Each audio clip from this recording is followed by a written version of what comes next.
আসসালামু আলাইকুম। বিসমিল্লাহির রহমানির রহিম।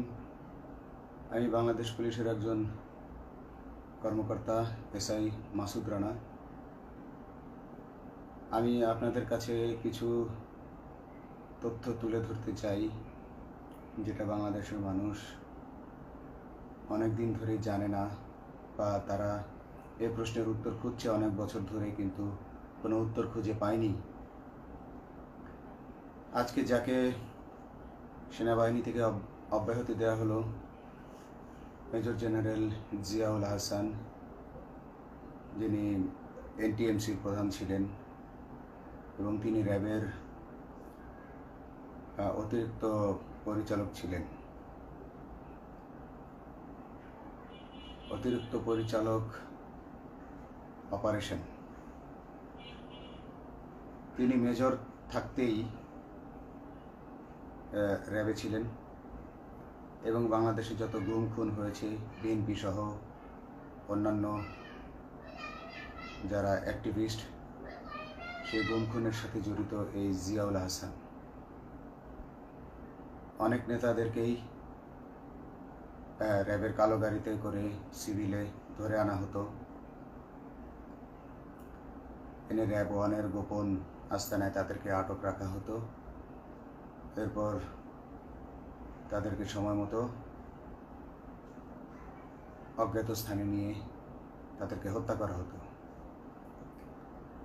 এবং অজ্ঞাত স্থানেই তাদের লাশ হয়তো নদীতে ডুবিয়ে দেওয়া হতো, নয়তো তাদেরকে দাফন করা হতো, নয়তো অ্যাসিডের মাধ্যমে তাদের লাশকে গলিয়ে দেওয়া হতো।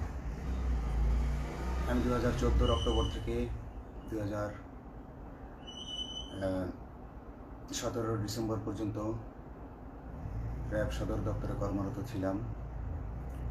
তখন র্যাবের ডিজি ছিলেন বেনজির,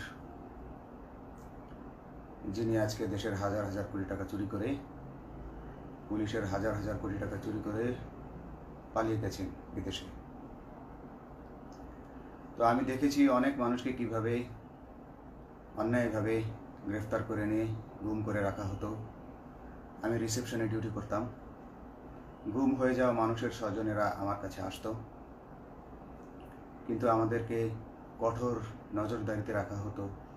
সিসি ক্যামেরার আওতায় ছিলাম, তাদের সাথে আমরা ওভাবে কথা বলতে পারতাম না। তাদেরকে কোনো তথ্য দেওয়া নিষেধ ছিল আমাদের জন্য। কিন্তু তাদের স্বজনরা আসলে এসে যখন এখানে কান্না করতো, আমি নিজেকে ধরে রাখতে পারিনি। আমি অনেকের স্বজনকেই তাদের স্বজনের, গুম হয়ে যাওয়া স্বজনের পরিণতির কথা জানিয়ে দিতাম। বিশেষ করে যাদেরকে মেরে ফেলা হতো, খুন করা হতো, তাদেরকে আমি খারাপ সংবাদটা দিতাম না। কিন্তু যাদেরকে বন্দি করে রাখা হতো, যেমন বিএনপি নেতা সালাউদ্দিন আহমেদকে যখন অ্যারেস্ট করে আনা হলো, তিনি অ্যারেস্ট করার সময় ধস্তাধস্তিতে মাথায় আঘাত পেয়েছিলেন। তাকে র্যাব ওয়ানের গোপন কক্ষে আটক করে রাখা হয়েছিল দীর্ঘদিন। এরপর তাকে এক সময় ভারতে পাচার করে দিয়ে আসা হয়। তাকে অজ্ঞাত কারণে হত্যা করা হয়নি। তার ফ্যামিলি এসেছিল, তার স্ত্রী হাসিনা আহমেদ, তার ভাই গিয়াসউদ্দিন আহমেদ। ওনারা আমার কাছে বেশ কয়েকবার এসেছেন। আমি কয়েকদিন ওনাদের এই উদ্বেগ, উৎকণ্ঠা আমার সামনে বসে কান্নাকাটি দেখে আমি থাকতে পারিনি। আমি ওনাদেরকে কৌশলে আমার ফোন নাম্বার দিয়ে আমি ওনাদের সাথে দেখা করে ওনাদেরকে জানিয়ে দিই যে সালাউদ্দিন সাহেবকে হত্যা করা হয়নি, উনি জীবিত আছেন এবং ওনাকে হত্যা করার সিদ্ধান্ত নেওয়া হয়নি। এই সিদ্ধান্তগুলো জেনে নিতেন তিনি হচ্ছেন বর্তমানে মেজর জেনারেল জিয়াউল হাসান, যাকে আজকে অব্যাহতি দেওয়া হয়েছে। শুধু অব্যাহতি যদি দেওয়া হয়, তাকে যদি বিচারের মুখোমুখি করা না হয়, তাহলে এই আন্দোলনের, এই স্বাধীনতার কোনো মূল্য থাকবে না। আমি আজকে আর কাউকে ভয় পাই না। আমি আজকে বিশ্বাস করি যে আজকে আমাকে এই সত্য বলার জন্য কেউ গুম করে দিতে পারবে না, এই সত্য বলার জন্য কেউ আমাকে অ্যারেস্ট করবে না। সেই কারণে আমি বুকে সাহস নিয়ে আজকে কথাগুলো বলছি। আপনারা যারা বিএনপি নেতা ইলিয়াস আলীর অপেক্ষায় আছেন, তাদের জন্য দুঃখজনক সংবাদ। তাকে অনেক আগেই হত্যা করা হয়েছে। তাকে পতেঙ্গা সমুদ্র সৈকত দিয়ে কড়া পাহারায় সাগরের মাঝখানে নিয়ে স্পিড বোটের মাধ্যমে মুখে পলিথিন পেঁচিয়ে হত্যা করে, তার পেট ছুরি দিয়ে ছিদ্র করে, তাকে পাথর দিয়ে বেঁধে সাগরে ডুবিয়ে দেওয়া হয়েছে। শুধু ইলিয়াস আলী নয়, অনেক নেতার সন্ধান যারা আজও পাননি। কিছু মানুষ তো ঘর থেকে উদ্ধার হয়েছে, কিন্তু যাদেরকে আপনারা পাননি তাদের সবার এই করুণ পরিণতি হয়েছে। আমি যদিও তারা এই কাজগুলো অতি গোপনে করত এবং র্যাবের অন্যান্য শাখার কর্মরত কর্মকর্তা কর্মচারীরা এটা জানতো না, কিন্তু আমি অত্যন্ত বিচক্ষণভাবে আমি এই খবরগুলো নিতাম, কারণ আমি জানতাম এগুলো একদিন আমি প্রকাশ করতে পারবো। এবং এই দিনটার অপেক্ষায় ছিলাম আজকে এত বছর, মানুষের কাছে সত্য প্রকাশের। বাংলাদেশের মানুষ জানুক যে কারা খুনি, কারা এত মানুষকে খুন করেছে, এই দেশ থেকে এই দেশে ত্রাসের রাজত্ব কায়েম করেছে। তারা মাদকের ক্রস ফায়ারের নামে যে হত্যা ট্র্যাডিশন চালু করেছিল, এই ট্র্যাডিশনের উদ্দেশ্য ছিল বিরোধী দলের লোকজনকে হত্যা করা। কারণ পুলিশ এবং সেনাবাহিনীর অনেকেই মানুষ হত্যা করতে ভয় পেত, তারা এটাতে অভ্যস্ত ছিল না। অনেকেই অনেক সাহসী, কিন্তু একটা মানুষকে হত্যা করার পর তারা আর ঘুমাতে পারতো না, তাই তারা এসব কাজ করতো না। কিন্তু খুনি হাসিনা কিছু মানুষকে এভাবে হত্যা করতে করতে পুরস্কৃত করার মাধ্যমে হত্যা করতে অভ্যস্ত করে ফেলে। তারাই এই গ্রেফতারকৃত এই গুমকৃত মানুষদেরকে গুলি করে হত্যা করত। এবং তারা এতটাই নিষ্ঠুর যে তারা এক একজন কয়েক শত করে হত্যা করেছে। এবং এই মানুষগুলোর সংখ্যা বেশি নয়, কারণ সবাই লাশ দেখতে পারে না।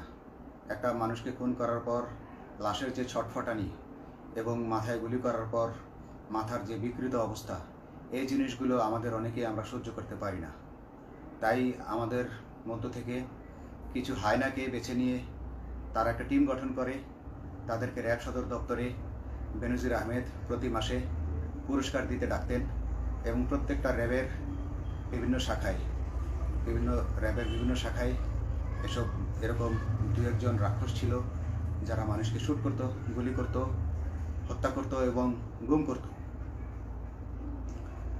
তারা এখনও আছে। তাদেরকে আমি নতুন সরকারের কাছে দাবি জানাবো, তাদেরকে বের করতে হবে, তাদেরকে বিচারের আওতায় আনতে হবে। না হলে এত শহীদের বিনিময়ে যে ফ্যাসিবাদ থেকে, যে স্বৈর শাসন, যে খুনি হাসিনার হাত থেকে আমরা মুক্তি পেয়েছি, সে মুক্তির প্রকৃত মূল্য আমরা পাবো না, প্রকৃত স্বাদ আমরা পাবো না। এই খুনিদেরকে বের করতে হবে, এই খুনিদেরকে বের করে আইনের আওতায় আনতে হবে। বাংলাদেশ পুলিশ কখনোই গুলি করতে অভ্যস্ত ছিল না।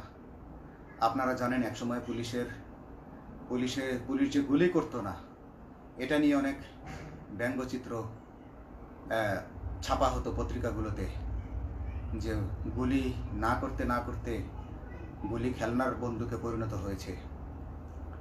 তো কিন্তু সেই নিরীহ পুলিশকে রক্তপিপাসু হিসেবে শেখ হাসিনা তৈরি করেছে। তবে সবাই নয়, কিছু কিছু মানুষ।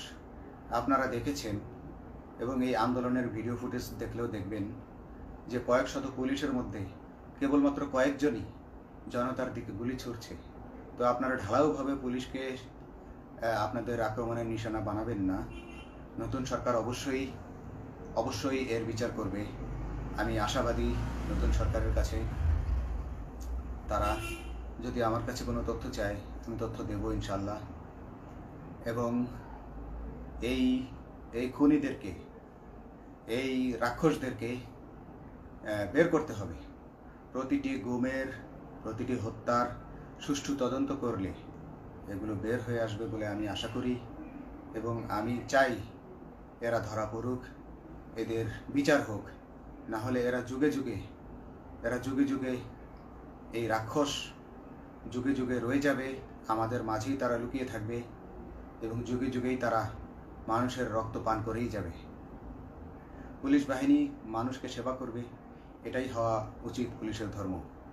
পুলিশের ধর্ম হবে পুলিশের জন্য, পুলিশ মানুষের জন্য। উন্নত রাষ্ট্রের পুলিশ মানুষ যেভাবে পুলিশকে ডাকলেই পুলিশ 5 মিনিটের মধ্যে ছুটে যায়, তাকে সাহায্য করে।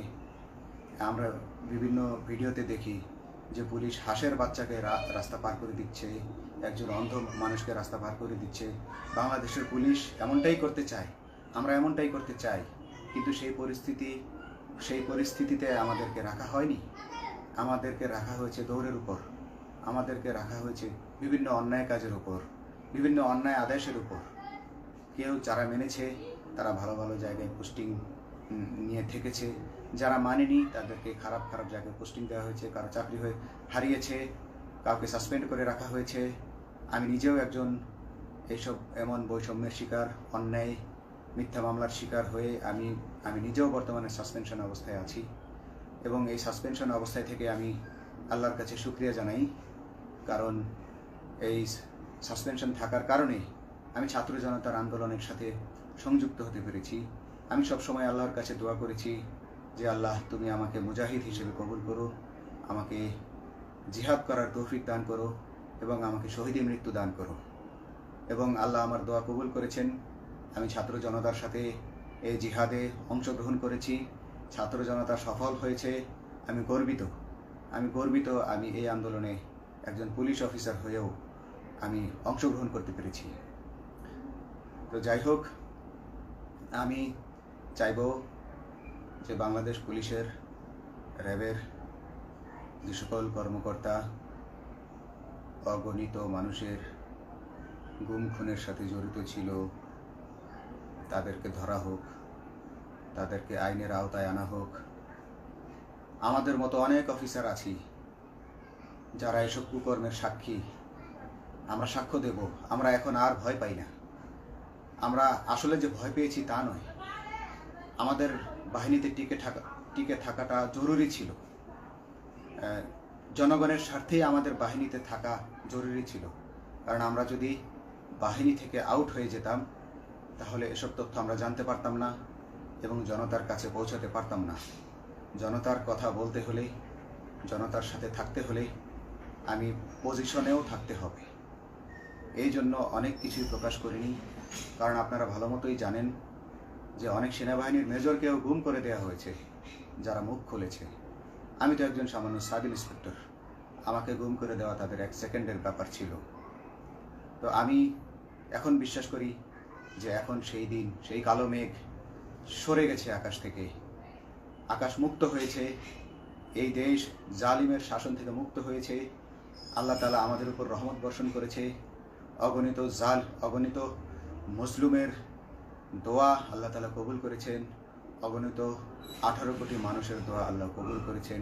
নইলে এভাবে হঠাৎ করে 15 দিনের মধ্যে 15 বছর ধরে গড়ে ওঠা রাক্ষসের পতন ঘটা আল্লাহর রহমত ছাড়া এটা কখনোই সম্ভব হতো না।